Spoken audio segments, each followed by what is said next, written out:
I always tell people that you're more capable than you think you are. Be original. Don't be like the guy on the radio. Great music will prevail. So I would tell people, make great music. Don't make other people's music. Make your own. Money don't make me, so I just say, you know what? I just gotta be happy in my life. Build your team. Look around you. Figure out all these parts, because you can't do it all yourself. You're gonna burn out and get tired. Never burn any bridges. You never know who someone's gonna be. I must not fear. Fear is the mind killer.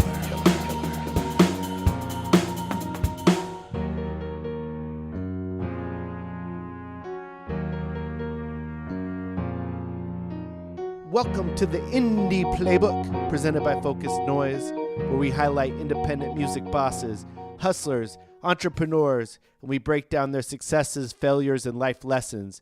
No gimmicks, just hopefully some beneficial tips and reminders that'll help you along your way. So today, I wanted to tackle the debate of whether artists can actually ever benefit from paying to play on a show.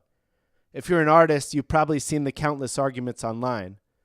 On one hand, artists believe they're providing a service and they should be paid for their performances, especially if they've done the legwork to create good music and build a real following. On the other hand, in an attempt to mitigate the risk of paying for a large fee for a headline act, promoters are utilizing opening artists to sell tickets in order to perform on the show with a bigger artist in hopes of gaining exposure and some new fans. Now, from talking to many promoters over the years, my feeling is that they understand the artist's perspective. Some of them pay their openers, some offer free exposure, some have artists that sell tickets for performance slots. But I do think the majority of promoters understand why an artist would complain about ever having to sell tickets. So for all of you artists out there, I want you to close your eyes and imagine with me. Just put yourself in the promoter's shoes for 1 second. Imagine you decided to start throwing shows because you're a huge music fan and you wanted a chance to work with your idols. You paid a few of them top dollar to bring them to your city, but the fans didn't show up like you anticipated and you lost a shitload of money. And to make matters worse, the opening artists that you paid to be on the show, they were supposed to be the hottest artists in the city, and none of them even lifted a finger to help you promote. They didn't hand out a flyer, they didn't put up a poster, they didn't even post it on their social media.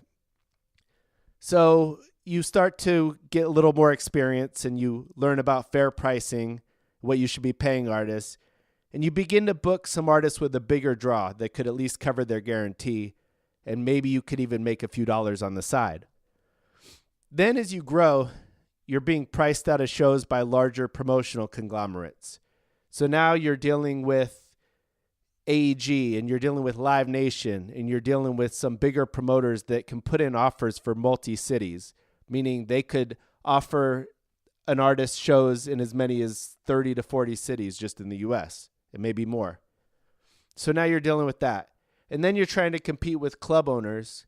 And when you're talking about that, keep in mind that when a club books a show and they own the room, they make additional money from bar sales, food sales, ticketing rebates, and even parking. So now you really have to become creative. And you feel a bit unethical about straight charging an artist $300 in exchange for a 20-minute performance slot. So you start to figure, what if I gave an artist physical tickets to actually sell? I could give it to them at a discount, and they could sell them for face value and make a few dollars per ticket. That's a win-win, right? If you're still saying no, which you probably are, imagine this scenario. You decide you really want to build a working relationship with your favorite artist. And maybe if you paid them to perform in your town, you could get them on a song with you and become BFFs and live happily ever after. So you gather up a couple investors and you decide to offer your favorite artist $10,000 to perform. You rent a room and you have to pay for security, lights, sound, staffing, catering, equipment rental, advertising, a shitload of booze, and more. Now let's imagine you're into this show about $17,000. You're charging $20 a ticket, which means you'd need to sell 850 tickets just to break even. Now imagine an artist came to you and told you she would sell 50 tickets if you just allow her to perform for 15 minutes. No harm in that, right? Now, what if you could get 5 artists to do the same thing? Now you only need to sell 600 tickets to break even. Much more manageable, right? And you still might say as an artist you'd never sell tickets because that's the promoter's responsibility. And as an artist, I feel you. I never personally sold tickets or paid my way onto a show, but maybe this at least gives you a little bit better understanding of why a promoter might take this approach. So for today's show, I wanted to get Sean Healy because he's one of the biggest independent concert promoters in the country and because he's been one of the figures in this controversy of pay to play, or as he prefers to call it, pre-sale tickets. We discuss his model, and he even names the 5 superstars that have sold tickets as part of a Sean Healy Presents show. But I also want to make the point that this show isn't about sensationalism or gotcha journalism. This show's about people who are successful in the music industry and their reasons for their success, their habits, and even their failures. And Sean drops some incredibly helpful tips for any artist trying to build their audience and earn a living off their music.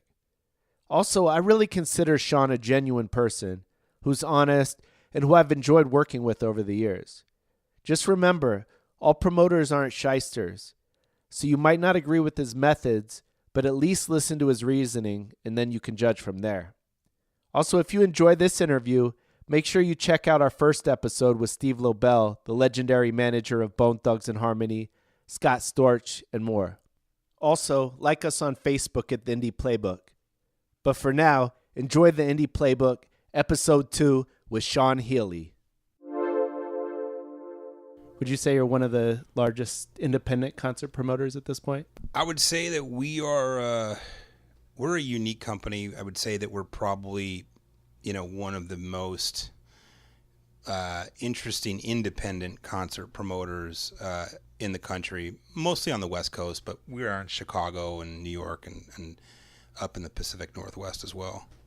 When did you start expanding outside of LA? So this is our 20th year. We started the company, or I started the company around 95, 96. But I would say the first time that I did something outside of LA was probably about 2000, 2001. We dipped into San Francisco a little bit. We've been in that market for about 15 years, but I'd say Portland and Seattle have been the last 4 years, Sacramento the last 4 years, Chicago the last 5 years. Phoenix, we started expanding there about 2007, so we've been there for about 9 years. So what's your quick elevator pitch if you're trying to close with a girl at like 2 a.m. and you're trying to impress her? She asks, "What do you do?"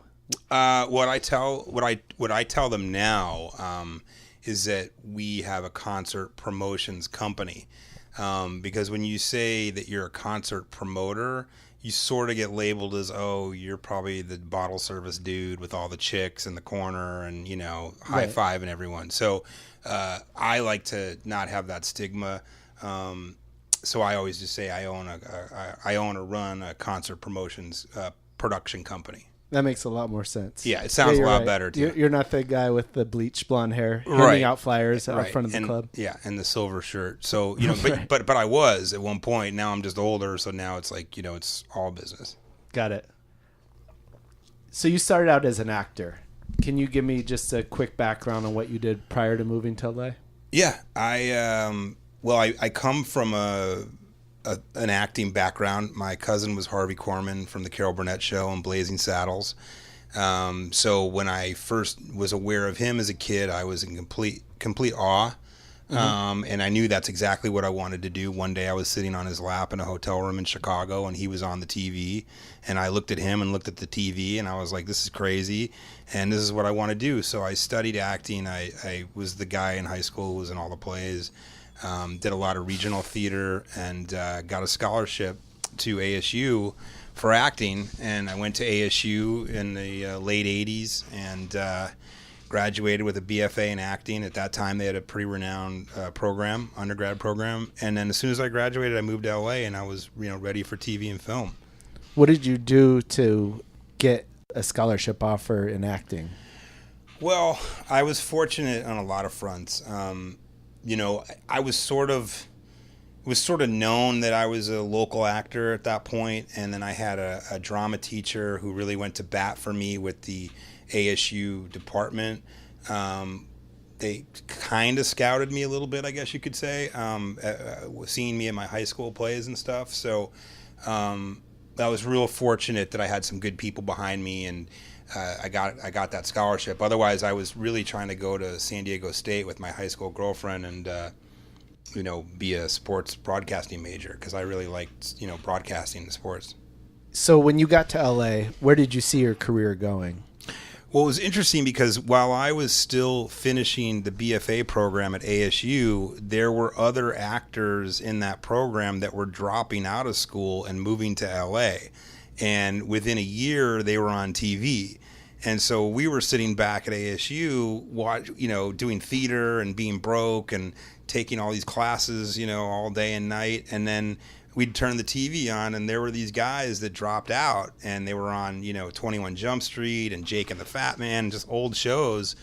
And I was like, oh my God, I got to get out. I got to get to LA, immediately. So, my family persuaded me to stay in school, get the degree, which I did. And I was out of there in 4 years, and I was in LA within 2 weeks of graduating, and just pounding the pavement, just taking whatever auditions I could get, whatever little theater things I could do, just staying in the mix for the most part. Have you always been a hustler and worked hard? Yeah, pretty much. I mean, I've been on my own since I was 17. That's when I started ASU.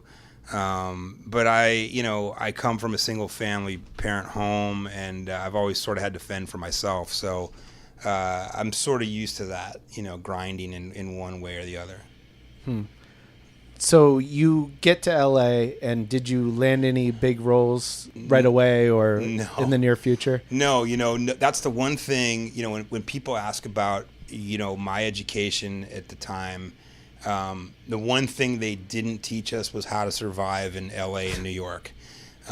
So a lot of the actors, we went through this rigorous program at ASU, great theater training, but no one told us how to survive in the real world. So we all got out of there, and then we started going to different cities to be actors, and really weren't prepared as far as the business thing goes with that. So you sort of learn on the fly. I had some family connections, but it was really difficult. But I gave it a good go for about 8 years.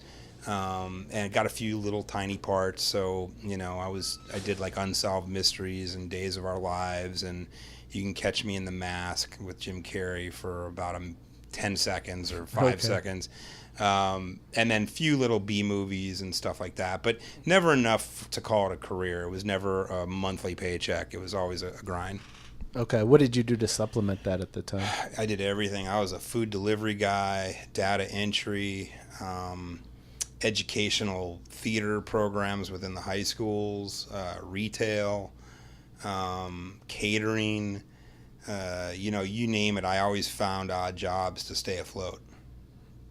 And then I read that you began organizing underground performance art shows with actors and musicians and spoken word. Yeah. Is that true? Yeah, I was, around this time, I was also part of a theater company on La Brea in Hollywood, and we had to pay $30 or $40 a month to be members of this theater company, and it also allowed you to use the space.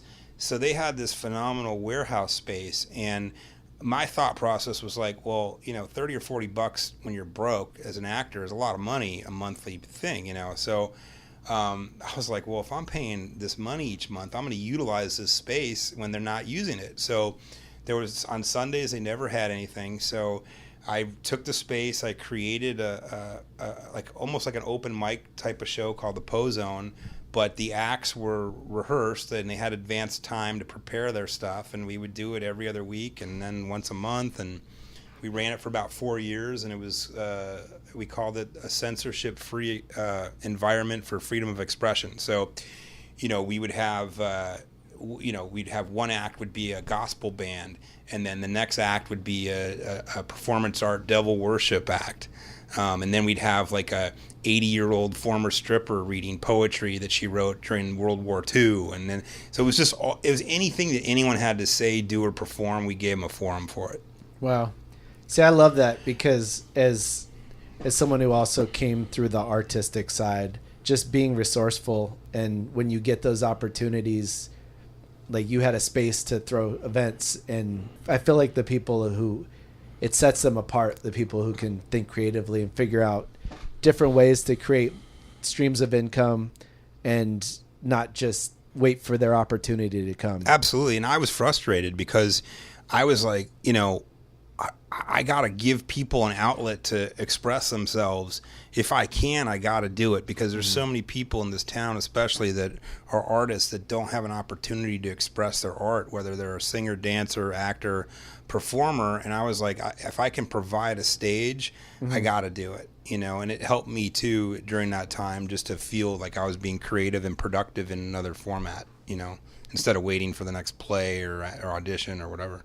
Right. So what was the first actual hip hop show you promoted? Or let me take that back. What was the first actual show you promoted? Right. So basically what happened was from that theater in the Poe Zone, I started meeting bands and musicians and all these crazy acts. So my thought was like, oh my God, I'm doing this in my warehouse, or this warehouse that I was paying money for. I got some great acts. I wonder if I took them to a bar or a nightclub, how it would be, received. So I took the best of the best, started doing in bars, and we did Bordner's, and we did this old place called Martini Lounge on Melrose and Larchmont. And when I did that, I also, met the guy who owned the venue, and he's like, what are you doing for a living? And I'm like, well, I'm, odd jobs. I'm an actor. He goes, well, I'm looking for somebody to be the day manager at the club and, book the bands and order the beer and all that. And so I just said, sure, I'll do it. And I had never done, any sort of ordering liquor but booking I had just gotten into because I was doing the show at the theater. So had a little bit of experience on that. And then, and he put me to work, and he said, start booking these Mondays and Tuesdays. And, the first thing when someone tells you to book bands, you're like, okay, I'm going to listen to all these tapes, and I'm going to, schedule the lineup accordingly. And this band's really good, You're all gung-ho about it. Right. And it's the same thing that every booker goes through. They're like, oh, okay, this band would be great at 10 o'clock. This band should play at 9 o'clock. And, so you put a lot of heart and passion into it. And then you slowly realize, okay, even if these bands are good, they didn't bring anyone. Why did they not bring anybody? So the first show I did was a dud. And everyone looked at me. The club owner looked at me. The sound guy, they're like, what are you doing, dude? And I was like, well, I booked the best bands that were in the box, in the demo tapes that they mailed in. And they're like, no, they're like, if you don't tell the bands to promote themselves in LA, they won't. And I'm like, okay. And then luckily the next night, I had a friend of mine do a favor for me. He had just gotten on the MTV show Remote Control with Jenny McCarthy. I remember that. And he was the keyboard player. So he was sort of like the Paul Schaefer type in the background. But they put him on camera, and he'd talk, and he was part of the cast. Right. So he was a buddy of mine that would play at like Genghis Khan and stuff. And anyway, I was like, can you do me a favor and play Martini Lounge? And it happened right when the show aired. Like, it was the hottest show on TV, and all of a sudden he was an Insta celebrity. So the second show I booked at Martini Lounge was packed. And the club owner and the sound guy are like, dude, how'd you do this? This place is great. And the place was packed, and I looked like a king. And that night I made my rent money in one night on a $5 cover charge. And I remember counting the wad of fives, and I was like, oh my God, I just made in one night what, I usually have to save up for 3 or 4 weeks to pay my rent. So that's when it triggered, like, okay, this is a business. Maybe I'm can be good at it, and maybe I should put more attention into it. What was your living situation like back then? Well, I always had a pretty good living situation. I was always good about that. I always had like a decent apartment, but I always had a roommate and or somebody sleeping on the couch and paying a couple $100, so sort of always lucked into good affordable apartments and then good financial situations. So I wasn't paying, crazy amount of money, but those days, 800, 600, 400, that was a lot of money, to pay for rent. Right. So moving forward a few years after the performance art space and everything, how did you get into hip hop? Was that something you grew up with? Were you into it, or did it just kind of fall into your lap? Excuse me. Well, I was really, I had started listening to Tupac, All Eyes on Me, which I had played for, 2 or 3 years consistently in my car. All eyes on me. You know what? I bet you got it twisted. You don't know who to trust. So many player hating niggas trying to sound like us. I just thought it was the most genius double hip hop album I'd ever heard, and it was, so well produced. And I hadn't bought any other hip hop CDs, but I liked Run DMC and things like that. But I just loved the Tupac and All Eyes on Me. So as I got into booking, I was like, you know what? I'm going to book anything. If someone wants to call me up and do country or do rock or hip hop, I'll do it. So I got in early on the hip hop tip. And the first major hip hop show we did, I think I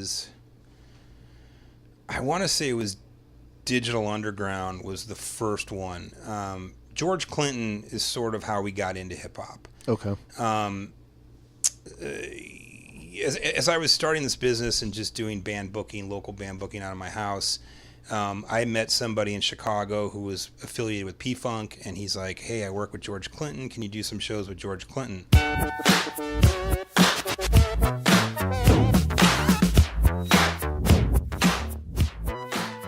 He's like, we're coming out west for street scene in San Diego. We want to set up some LA shows. So I was like, yeah, sure. And I didn't think the guy was serious.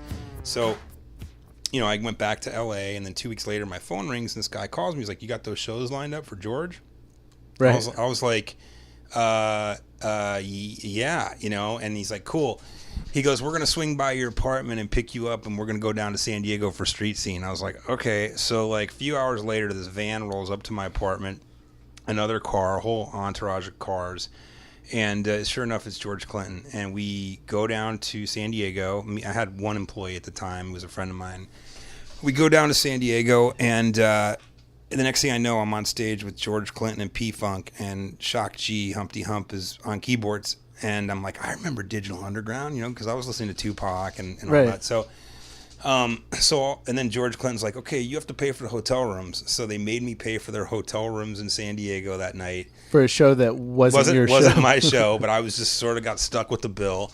And then I, on the fly, figured out how to book them 2 shows in LA the next couple nights. And we did these shows in front of 300 people, 400 people, and they went off great. They were so happy with us, George, that he went back. At the time he was living in Florida, he went back to Florida, and he was so happy with how we treated him that he was friends with Fudge, who was the manager of Tribe Called Quest. And wow. Fudge called him and said, hey, I got Phife Dawg ready to come out and do some solo stuff. Do you know any promoters in LA?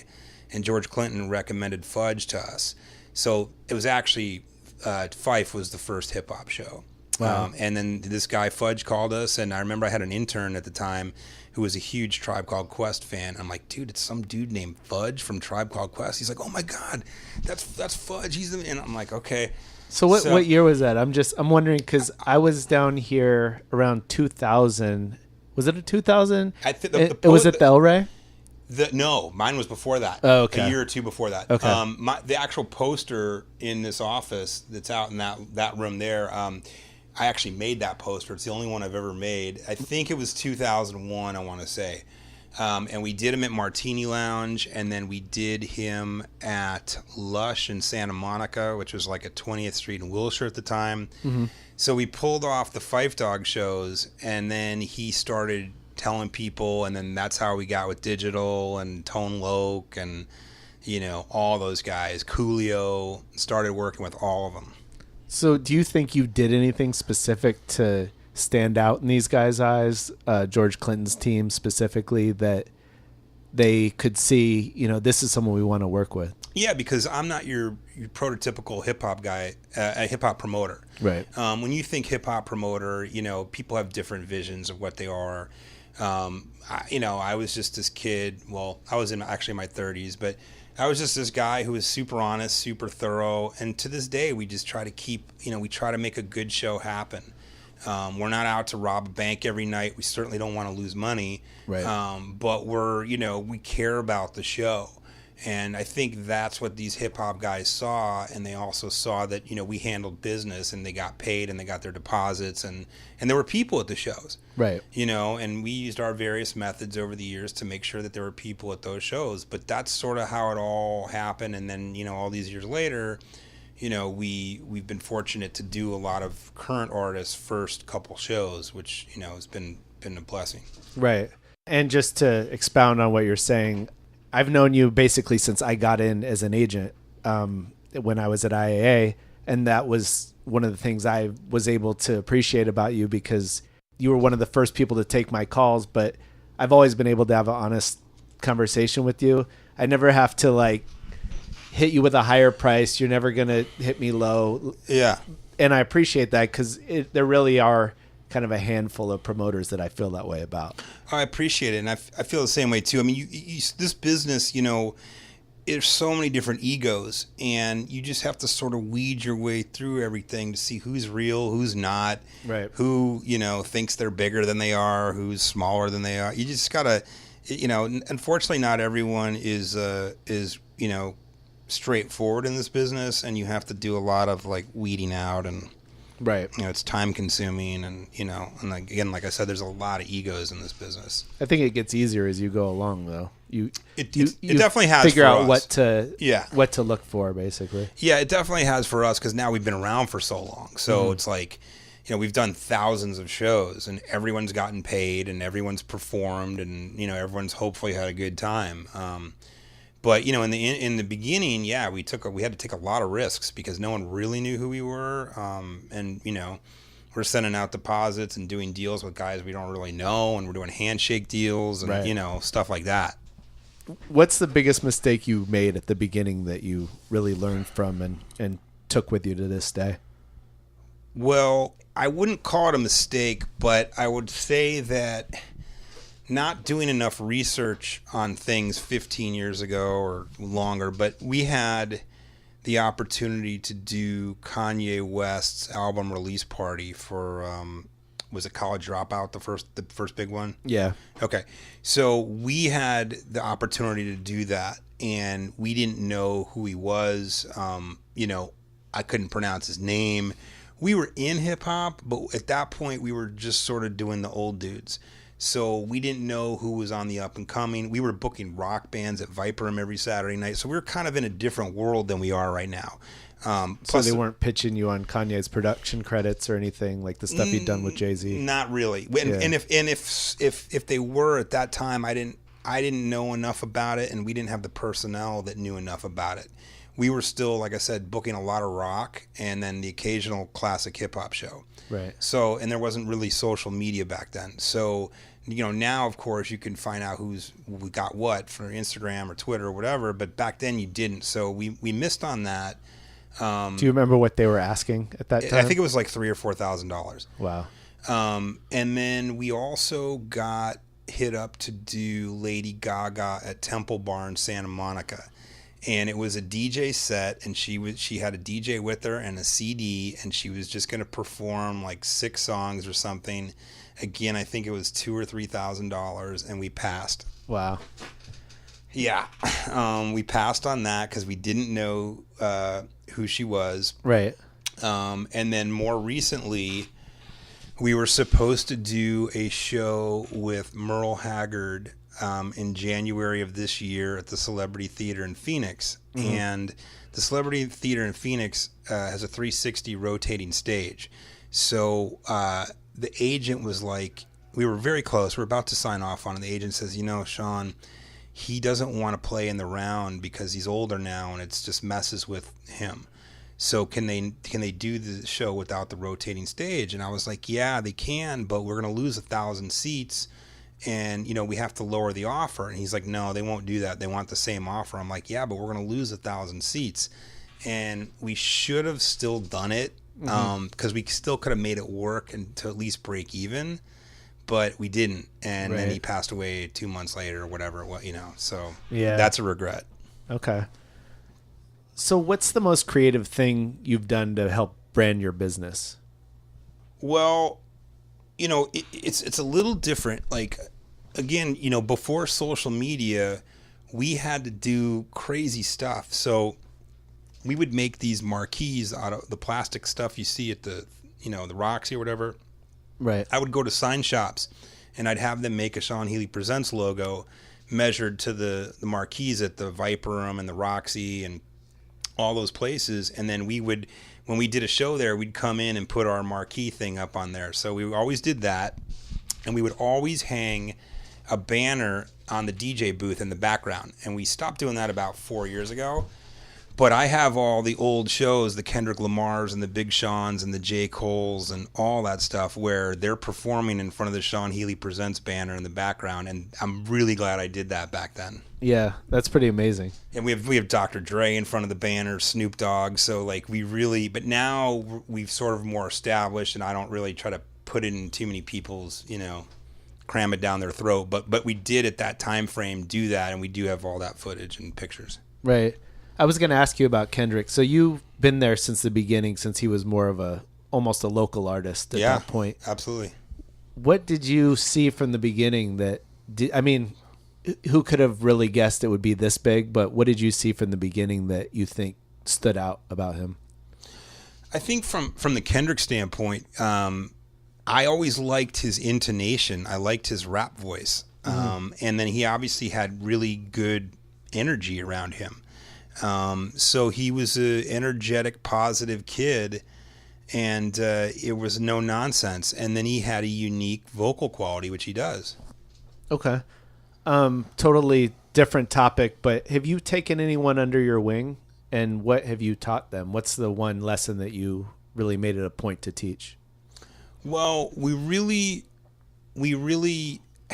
never managed anybody, which I never really want to do because it's just a whole other thing. But what I have told my employees over the years, especially those who have been musicians, and I've had musicians work for me, is I've said, you got to sort of take your heart out of it. Even though you're a musician, you know what this is like. You got to take your heart out of it when you're booking somebody. You got to be straightforward. You got to be like, yo, here's the deal. You have to bring your people. There will not be people there unless you bring your people. You need to promote yourself. We're not promoting you, so to speak. We're promoting the show, and we're like, come see these bands, but I'm not out on Melrose handing out flyers to your show. And the most important thing I could tell a band or an artist these days is that if you're going to form a band, or you're going to be, you want to be an artist, you're basically setting up a business.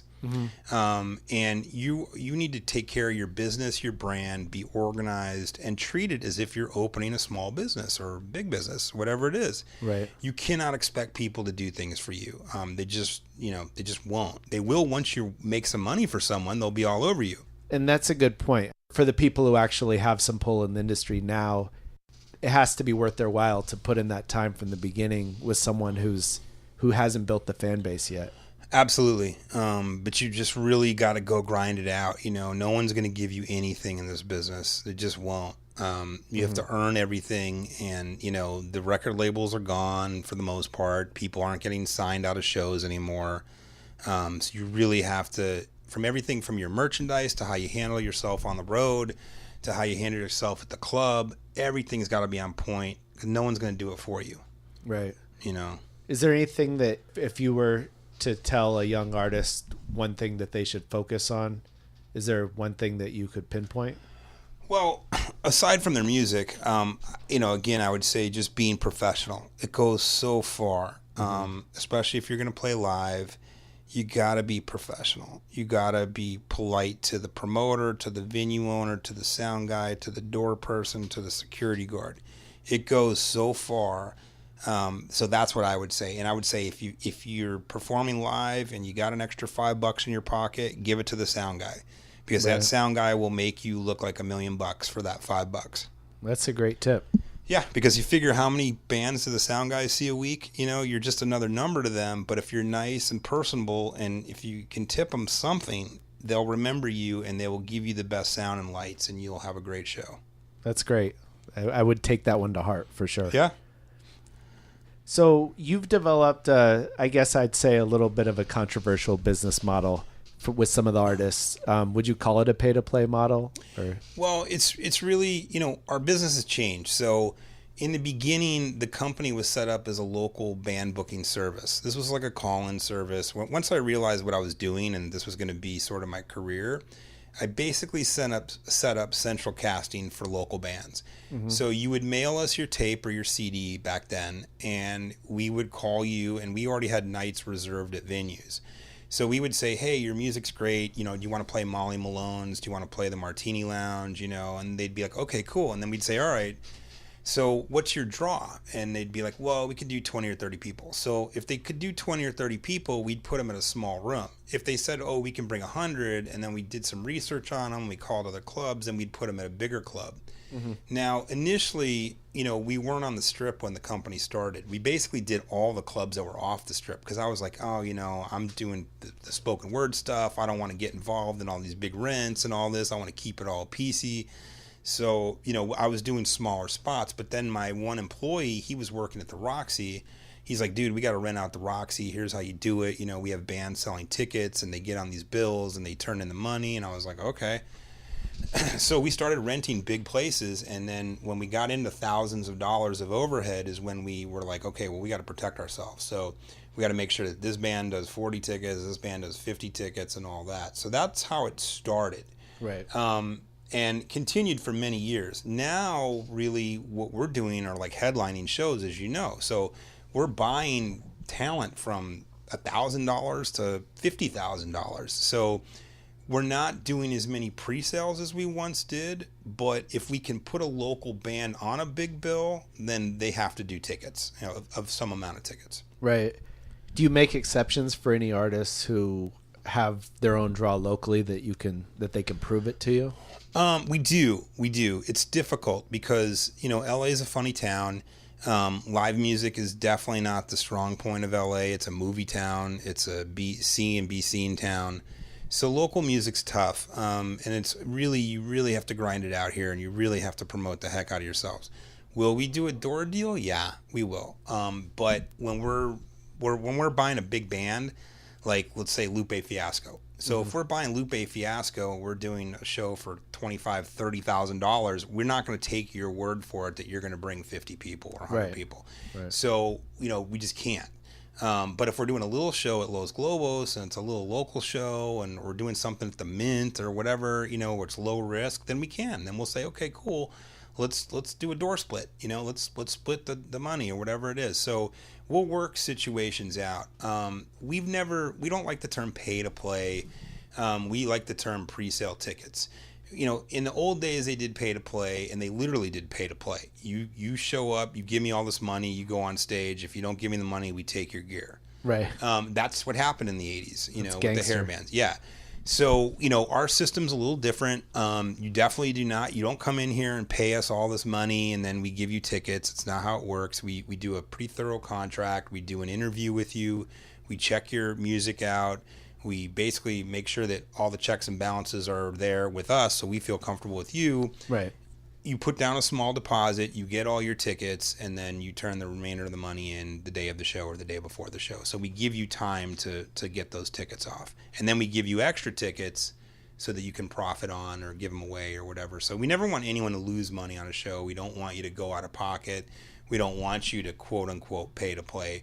We want you to move tickets and we want you to make that ticket money back and make a little for yourself. Right. And so I'm sure you've heard some of the criticisms in terms of people saying that it sacrifices the quality of the show to have local openers that just aren't really prepared or aren't very good. The other one is just the idea of that an opener is doing the promoter's job for them. You hear that one too. Like I said, coming from the artist side, I personally wouldn't have ever sold tickets to a show. But I'm also from a different era where people also wrote all their own material and a lot, the game's changed. So it's hard for me to judge. And also now as an agent, I can see the other side where I can see you need to mitigate your risk and be able to bring in some of these shows that you might not be able to get as opposed to some of the bigger companies if you weren't able to cover those risks. Right. I mean, you nailed it. So the difference between me and like the guy who owns the Troubadour, the guy who owns the Roxy, right? They get the bar. So we don't get the bar. So we literally run off the door. These club owners, if they buy the show internally and the show doesn't make enough money at the door, they have the bar to relax on to cover the loss or to make a profit on. Right. We strictly only have the door to make the profit on. So our margins are really low. They're small. So we have to be real careful on what the capacity is, what the cover charge is, what we're paying the artist, what we can net. So, not having the bar or parking or food or any of that extra stuff, that works against us. So we have to be, like I said, very particular. I think what's happened over the years is people have sort of loosened up to the idea of local openers, or, it was a lot worse back in the day. The agents would just be like, no openers. But now we put it in our contracts. Now, I like to think that we've, as a company, really improved as far as the quality of our local openers go.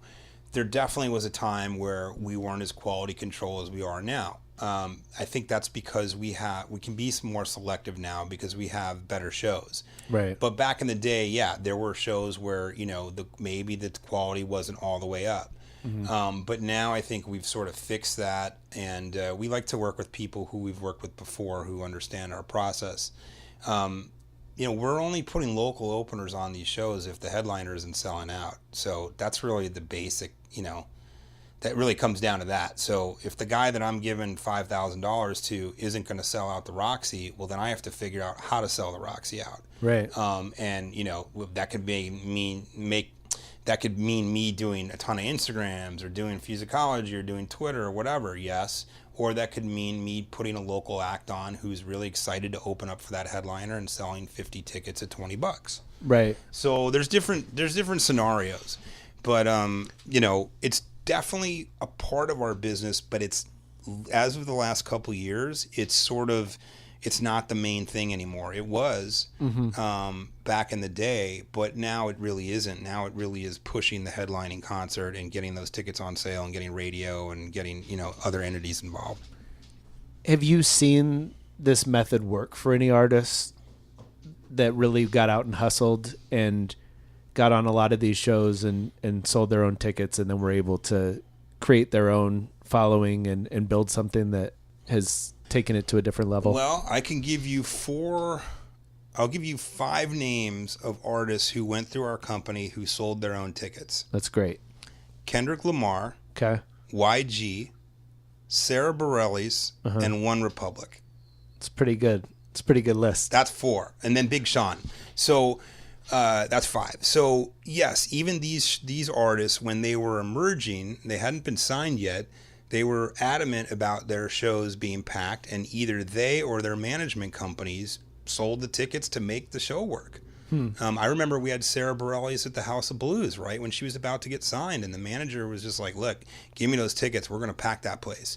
Right. And it's just, there's just certain things you do, it's not right for everybody. But I always told people, you do what's right for your artist in that situation. Now you'll hear people be like, I'm never going to sell a ticket, man. I'm never going to do that. Right. And then all of a sudden their favorite artist pops up on our newsletter and they're calling us to get on the show.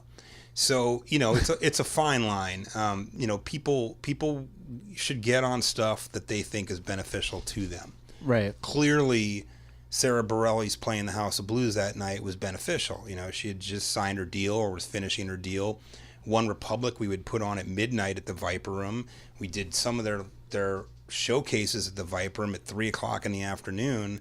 So you do what's right for the situation and what's right for the band. I would never say rule it out, because you never know if that opportunity is there, and you have to make a business decision. You're like, okay, screw it, we'll do the tickets, whatever, because I know so and so is going to be there or whatever. And all those artists came in and did tickets. Okay, so you've talked about already improving your quality, and that's kind of been a process over the last few years. But taking it back a few years, and other promoters who are still kind of putting on anyone who's willing to sell tickets, Do you think that they have an obligation to the local scene that they're a part of, or to the art in general? No, unfortunately, I mean, to be really honest with you, a lot of people are using our old methods in this current day, and they really are about like, hey, just give me the $300 and you can get on stage. Right. And there are people that do that now. Now I can't knock them per se, because we did variations of that earlier in our career, and that's sort of how we got to where we're at. But you definitely have that. You have to, as a local artist out there, you have to do your checks and balances on promoters. You know, there are those promoters that are just like, give me the $300 and I'll put you on stage at the so and so club. Right. So you gotta just really just find out who they are. You know, you really gotta check everyone in this business. It's easy to do these days, and you really gotta just make sure everyone's on point. Yeah, it's a lot easier now. It definitely. Yeah. I remember some shysters back in my day, and yeah. I mean, and look, you know, like I said, this goes back to what I said earlier. People need to do their research on. You don't just, you know, if someone says, "Oh, I can get you on this show," just don't go give them money. Right. You know. Exactly. Check them out. Yeah. Switching lanes a little bit. In the last few years, you've become more healthy, going to the gym and doing yoga and things like that, and eating healthier. Yeah, is that correct? Sure. Yeah. How do you think that's helped your productivity? Well, I think it's helped a lot. I mean, I'm big on a couple things. I'm huge on sleep. I always have been, even in my 30s when we first started doing this, you know, because I got a late start. I really started the company in my late 20s. So, you know, as I was 30, 32, 35, you know, I was going out to these shows almost every night. Right. You know, I was there. But the one thing I was really big on was always getting enough sleep. So it wasn't like I'd be out till 2, 3 in the morning and then be at my office at 10 in the morning. I always made sure I got enough sleep.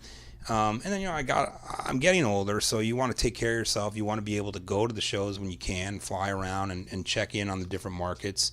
But yeah, for sure, you gotta get your rest, and you gotta eat well, and you really gotta stay away or limit the drugs and alcohol. It's too tempting. It's out there every night at all these shows, and that's the other reason why I think we became successful, was because I never got into that stuff. Right. You know, I like to have a drink as much as the next guy, but I never partied with the bands all night.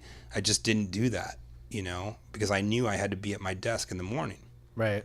And it's exhausting for the people who do it. You can only do it for so long. Yeah, I mean, and I had people that worked for me that did that, you know, and they would run the show or whatever, and then they'd party with those bands all night, and they'd show up just starry-eyed in the morning. And, you know, for me as a business owner, I just couldn't do it. Right. You know, I was like, I got to stay focused and, you know, make this thing work.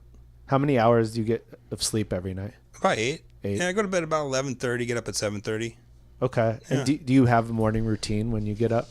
It's usually hiking with my dog, you know, and that clears my mind and sort of gets me prepared to go through all the emails. And I work at home for a couple hours, and I come into the office.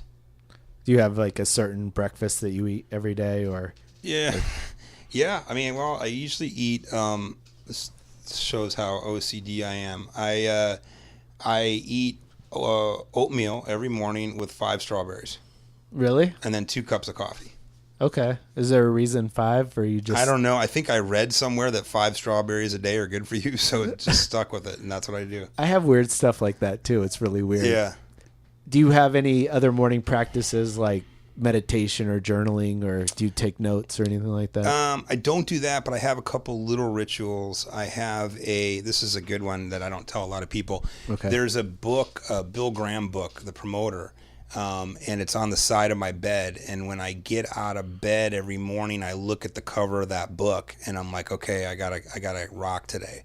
So I do that, and then I have a rock from Sedona that I grab in my hand and do a little ritual with, and then so those are sort of my quirky morning routines.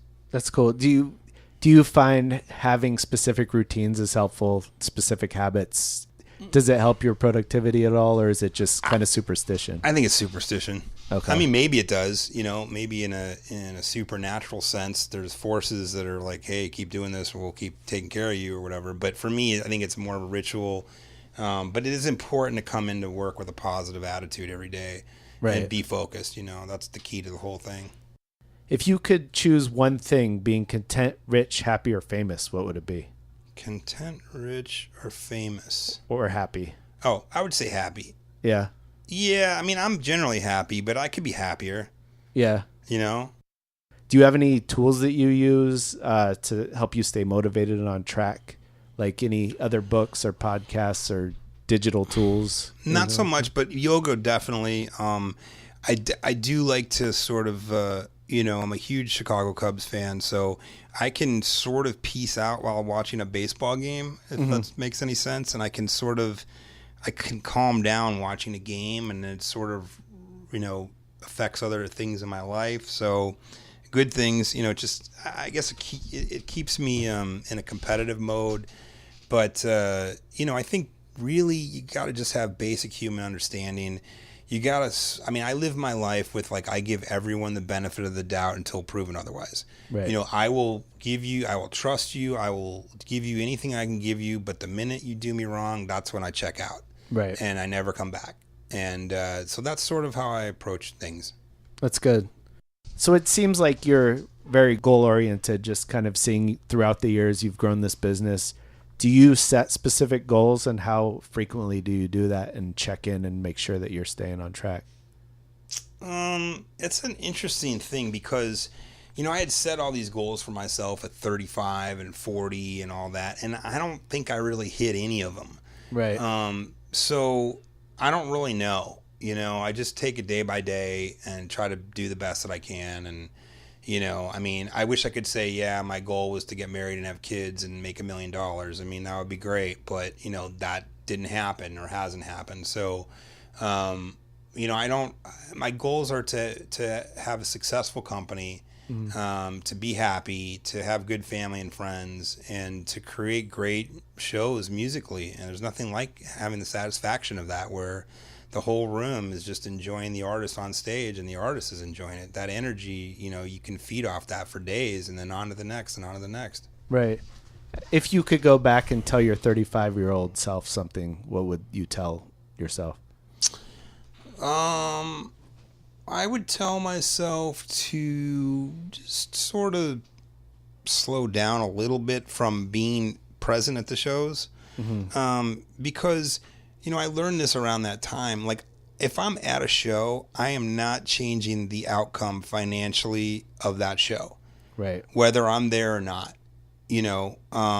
So I had to slowly tell myself, hey, I can't do anything about what's going to happen tonight. From a business standpoint, I can't change if we're going to make money, lose money, or break even. Me being there won't change that. So I think that's sort of something I've realized over the years and sort of applied. And I like to go to shows. I do, but, you can't go. We do, 20, 30 shows a month. You can't go to all those shows and be at your desk at 10 in the morning. Right. It's too much. Right. No, I think that's a great point. I did the same thing, and it actually really hurt my personal life. I basically could almost attribute my divorce.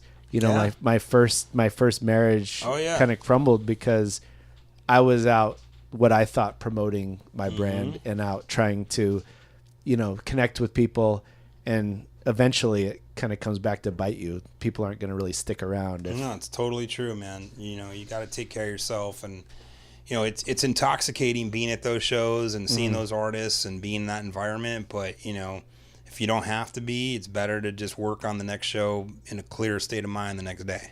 Right. I definitely agree. If you're faced with a big daunting task that seems just huge or kind of scares you, how do you handle that? Luckily, I have good employees. I have a great supporting staff. They're awesome. If I can't get it from them, then I'll think, okay, what industry resource friend do I have that I can bounce this off of? Okay. And why do you think people are afraid to take action in general? I think that you've been able to just kind of keep pushing and building this, but I think there's a lot of people who are afraid to go start their own business or follow their dreams, or, they just kind of get sucked into this everyday struggle and they're afraid to kind of pull themselves out of it and make a change. Well, I think that, you got to just hang in there. I mean, the first couple shows I did, like we talked about earlier, and I've got plenty of other ones after the good one, with the MTV guy. You just got to be persistent. I mean, I got rocked on so many shows, and I was like, I'm never doing this again. I went to work and lost $200. Right. That happens. I mean, right. You spend a whole day there, and you end up paying someone $200. So you just got to hang in there, have a vision, have focus, and be persistent. And know what your direction is. Know what your purpose. Right. Take a stand. Know what your purpose is. Yeah. And what do you do on those days where you're like just feel like everything's falling apart and nothing's happening? What do you do to push through? You look at your dog. Hopefully you have a pet, and you look at a pet and you take care of that pet, and they're completely unassuming, and they don't know what's going on. So you just try to draw from that. Or if you have a kid, right. You do that. That's what I would recommend. Just makes you smile and relax. Absolutely. Right. You can't be mad. What do you think are some of the distractions that young artists should avoid? The people use this phrase whack rappers and stuff like that. I mean, there's a lot of music changes, and especially hip hop changes, and it can be the flavor of the day, and then so everyone's emulating that artist, and then that style goes out, and then everyone's emulating the next. I think what you can do is just be true to yourself. Be original. Don't be like the guy on the radio. The guy on the radio is already on the radio. They don't need you next to him. Right. So be original. Come up with a concept. Come up with a game plan. Be good. Mm-hmm. Do good. I always tell people that great music always finds its way. If you heard the most kick-ass band that someone gave you an MP3 of today or whatever, and you were like, oh my God, this is like Pink Floyd or whatever, that music's going to find its way, especially these days with YouTube and Spotify and SoundCloud and all that. So great music will prevail. So I would tell people, make great music. Don't make other people's music. Make your own. That's great advice. You've been able to create a lot of great relationships with venues and agents all over the country. What do you think that your biggest value proposition was? What do you think people enjoy? Being straightforward. Yeah. Being straightforward. You weed yourself through, like we said earlier, so many people in this industry. There's so much fluff that you have to just uncover till you get to the bottom line number. Mm-hmm. And I think just being honest and being straightforward and really trying to make the show work. A lot of these shows I go into, we know we're not going to make a lot of money, but I just want to do it. Right. I want to be the guy that did J Electronica 5 nights in a row in Seattle and Portland. I want to be that guy. I want to be the guy that did Mos Def in Chicago for the first time in a dozen years, or the guy who's doing Sizzla in Chicago. He hasn't been here in 8 years, or what. I want to be the guy that does those historic shows. Right. And whether they win, lose, or draw, you can't take that away from you. And that's another thing that I'll say, going back to the openers thing with the selling tickets. Mm-hmm. When we did Kendrick Lamar the first time, we had 3 or 4 local acts selling tickets. Now, those acts can go to their grave saying, I opened for Kendrick Lamar, because it's true. So when you are in a band or you're an artist and you have an opportunity to open for somebody, don't think about the financials. Think about, is this something that I can use down the road? Because those bands can put that on their resumes forever. That's true. It's completely true. I know sometimes it sounds horrible and you're like, oh my God, 50 tickets at $20, that's $1,000, oh my God. Think about what you get from that. Right. If it's opening for a headlining act like that, no one can ever take that away from you. That's on your resume. You tell your grandchildren that. Right. And I can say that's one of the things my group Animal Farm did. We opened for everyone I ever came up listening to that I wanted to open for. There came a point where I sat down with Zach Quillen, Macklemore's manager. Him, and it was when he was still an agent. And I was asking him, okay, what's our next step? We've opened for everyone we ever wanted to. I wanted to play the Roseland, and we played it 100 times, and, all the places in the Northwest, everywhere in Seattle we'd played. And I was like, what's our next step? And he was just like, you've got to stop opening for people. There came a point where he was like, it's time for you to build a brand as the headliner. And it's great that you've been able to get in front of big audiences this way. But at some point, you have to kind of create your own definition as this is what I agree. this brand is. Oh, I agree with that. I mean, you were lucky that you got those opportunities. Some of these bands, if they don't call us, they'll never have those opportunities. Right. Do you know what I mean? So like these guys a lot of these groups that we're dealing with, you know, they don't know who to call. They don't know anyone. They don't know how to get on that show at the Roxy or the Troubadour. The only number they know is ours. Right. And I'll tell you how we got on it. I'll make it really easy. We were willing to go out and put out posters and hand out flyers. And I made it very clear to the promoter that we're going to go grind our ass off. Yeah.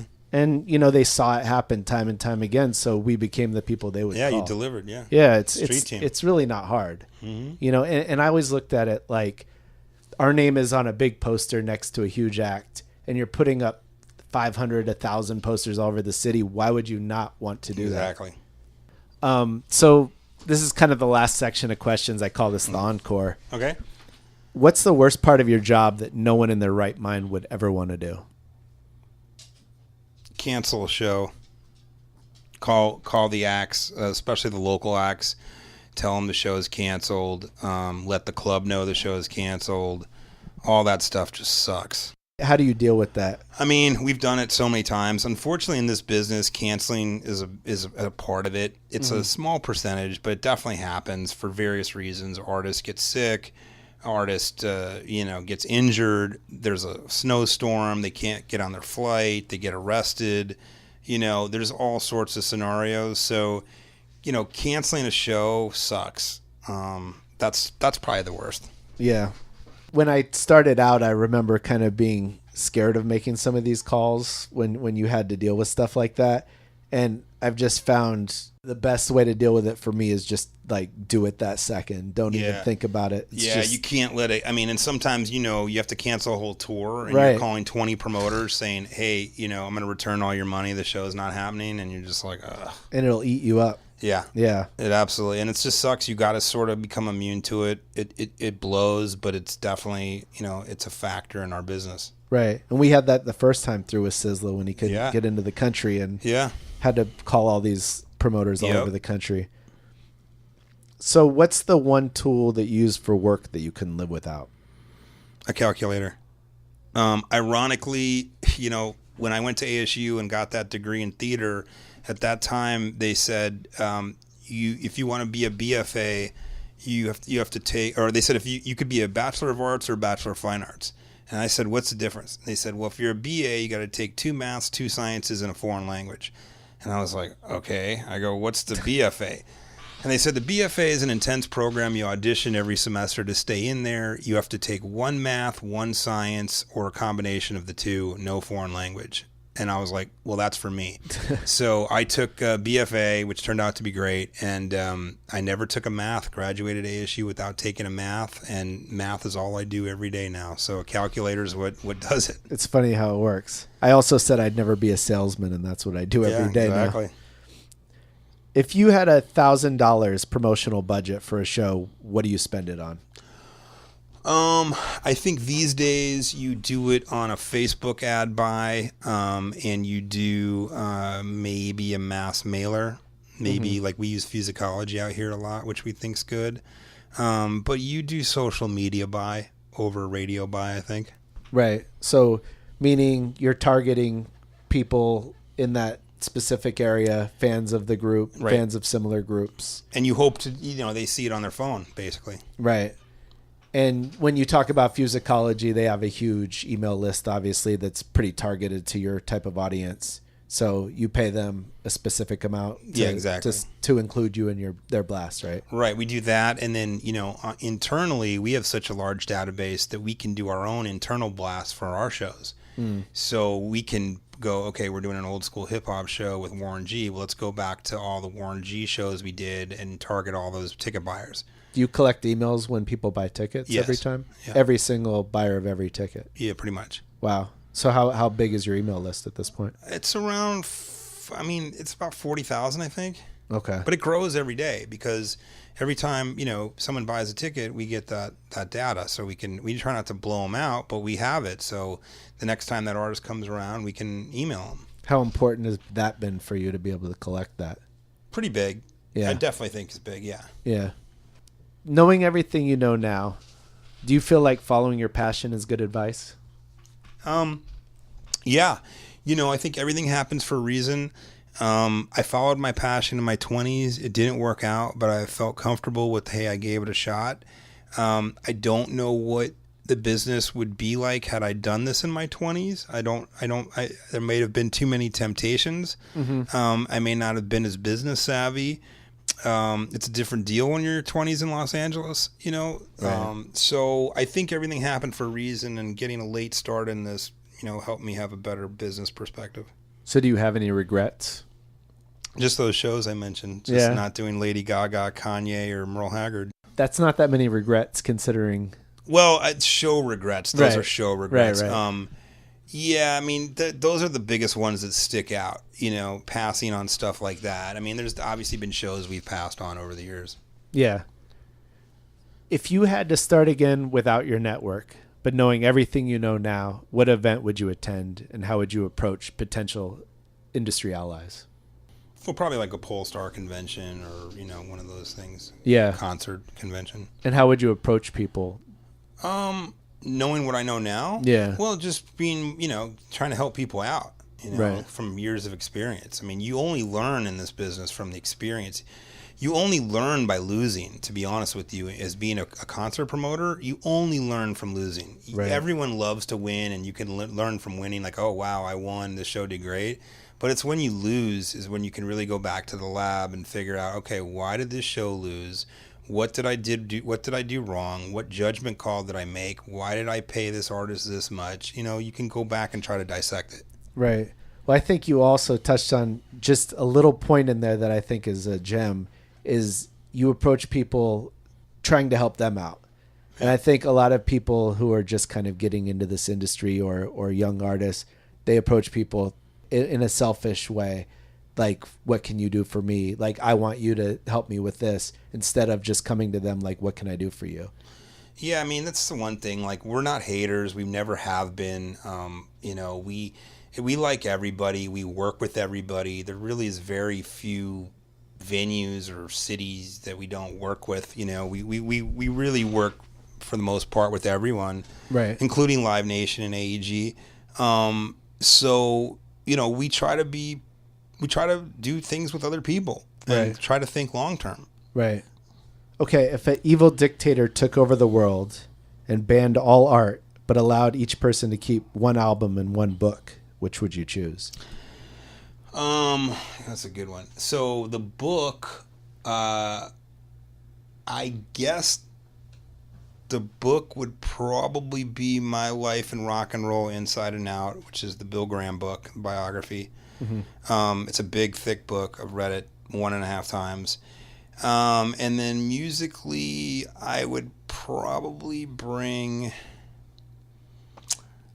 I think Black Celebration by Depeche Mode is one of the best albums of that era. So maybe that album. Okay.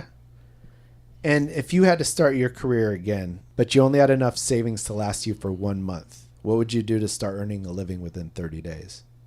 Well, I would probably latch on to whatever venue or concert company I could work for. Mm-hmm. And then I really would just try to be around the scene as much as possible, day and night, and just, throw myself into the mix, which is what I did way back when.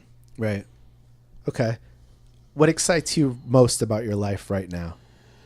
I really like where we are as far as a company goes. I really do enjoy going to other cities and seeing our shows do well. We have staff in other cities. So, getting off a plane in Chicago or New York or San Francisco and Ubering it to the hotel and then Ubering it to the venue and seeing the venue staff and seeing our local production people there, and then seeing a great show sold out outside of LA that we've put together gives me great satisfaction. That's great. So you've known me, like I mentioned, since I just started out as an agent. Right. And I just want your honest opinion. I'm going to ask for constructive criticism here. What's the one thing I should improve to grow my business in the next year? Well, I love working with you, and I think you're a great guy, and I think your honesty and you have integrity, which are key points in this business. I don't know. I mean, I don't know. The only thing I could say is the Just Blaze stuff, just to have that Just really have that locked in when we decide to do it. Yeah, I'll give a quick background. So I'd worked with Just Blaze a couple times directly with him and his assistant and booked a few shows. And this time around, I brought 2 of your offers to him. And then after kind of hemming and hawing, they said they wanted me to deal with their agent. And then she went back and forth with them a bunch of times and just couldn't get anything done. And it was like, we wasted a lot of time. But just to give a little background, if you could send a 140 character tweet that everyone in the world would see, what would it say? Be kind to each other, love each other, think positive, stay positive, and be healthy. And one last thing, where can people find you online? Well, our website is webookbands.com, so you can find us there. On social media, everything is at webookbands. And that's where we'll wrap it up. And I really appreciate you doing this because You got it, man. It's a lot of gems. No, Thanks so it's much. good, man. I'm happy to do it. Great. Sean Healy, everyone. Thank you. Thanks, guys. Thanks, Eric. All right. Thanks so much for tuning in to the Indie Playbook presented by Focused Noise. We'll be releasing new episodes every Wednesday. Make sure you check out focusednoise.com for any new episodes and content. And like us on Facebook at the Indie Playbook. And please, please, please, if you're getting something out of this, spread the word, share it. We'd really appreciate it. We want to help as many people as we can try to succeed in this industry. Thanks so much. Till next time. Peace. Peace. Peace.